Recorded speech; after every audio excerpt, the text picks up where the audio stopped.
মেটাতে হবে কিভাবে অবিলম্বে? দেখুন, আমি তো মনে করি যে সুপ্রিম কোর্ট প্রথমে আদেশ দিয়েছিল 50%, 50%।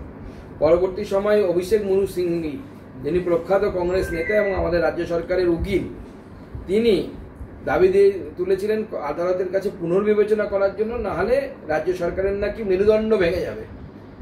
তো স্বাভাবিকভাবে সুপ্রিম কোর্ট এই বিষয়ে বিবেচনা করে 25% দেওয়ার কথা বলেছে এবং সেটা অবিলম্বে। আমরা মনে করি যে পারলে মানে নিয়ম অনুসারে পুরোটাই দিয়ে দেওয়া উচিত। 100% যে ডিএ বকেয়া, সেই বকেয়া ডিএ মেটানো উচিত। কিন্তু যেহেতু কোর্ট রায় দিয়েছে 25%, তো 25% দিয়ে অবিলম্বে শুরু করুন, ধীরে ধীরে 50% এবং তারপরে 1 বছরের মধ্যে পুরোটা দিয়ে দেবেন। রাজ্যটা 17 বার এই মামলা জটিল হয়েছে ক্রমশ। রাজ্য সরকার বারবার বলেছে যে রাজ্যে বিনিয়োগ আসছে, জোয়ার আসছে, অর্থনৈতিক কোনো রকম সমস্যা নেই। অভিষেক মনু সিংভি বলছেন যে রাজ্যের অর্থনৈতিক মেরুদণ্ড ভেঙে যাবে। কিভাবে দেখছেন? দেখুন, এটা থেকে বোঝা যাচ্ছে যে কোর্টের সামনে তো আর মিথ্যে কথা বলবে না রাজ্য সরকার।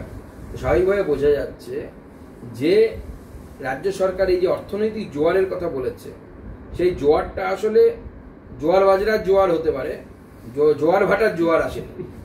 তো স্বাভাবিকভাবে এই রাজ্য সরকারের অর্থনীতি ভিখারিতে পরিণত হয়েছে। এই রাজ্য সরকার এই পশ্চিমবঙ্গকে এই মুহূর্তে ভিখারিতে পরিণত করেছে এবং তার ফলে এই টাকা শোধ করার জন্য কেঁদে কুলে উঠছে বারবার যে আমরা এই টাকা দিতে পারবো না, এবং এই টাকা অধিকার কর্মচারীদের।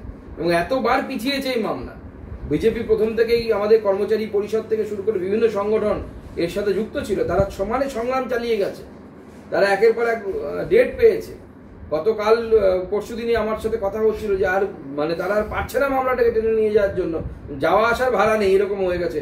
রিটায়ার্ড সরকারি কর্মচারীরা তারা লড়ছেন এই ডিএর জন্য, আমাদের কর্মচারী পরিষদের যারা নেতা আছেন তারা লড়ছেন।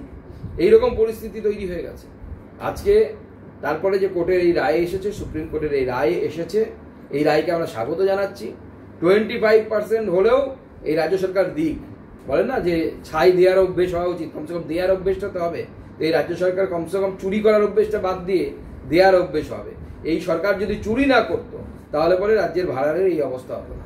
দাদা, জন বাল্লার বদল নিয়ে সরব দিলীপ ঘোষ, তিনি বলছেন বড় নেতা কেন চলে গেলেন, দলকেও ভাবতে হবে, তার থেকে বিজেপির লাভ পেয়েছিল, এই ঘটনা চিন্তার বিষয়।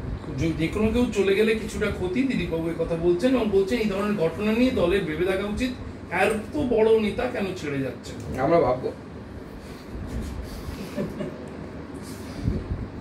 দিলীপবাবু আপনাকে দলীয় ভাবে কিছু জানিয়েছেন এই জন বার্লা চলে যাওয়া নিয়ে ভেবে দেখা? দলের ভেতরে যিনি বাইরে বলি, আপনি সার্বিকভাবে জন বার্লা চলে যাওয়া রাজ্য সভাপতি, আপনি আপনার সঙ্গে একসময় তিনি সাংসদ ছিলেন, চলে গেলেন। স্বাভাবিকভাবে একজন লোক চলে গেলে তো খারাপ লাগবে, আমার খুব খারাপ লাগছে।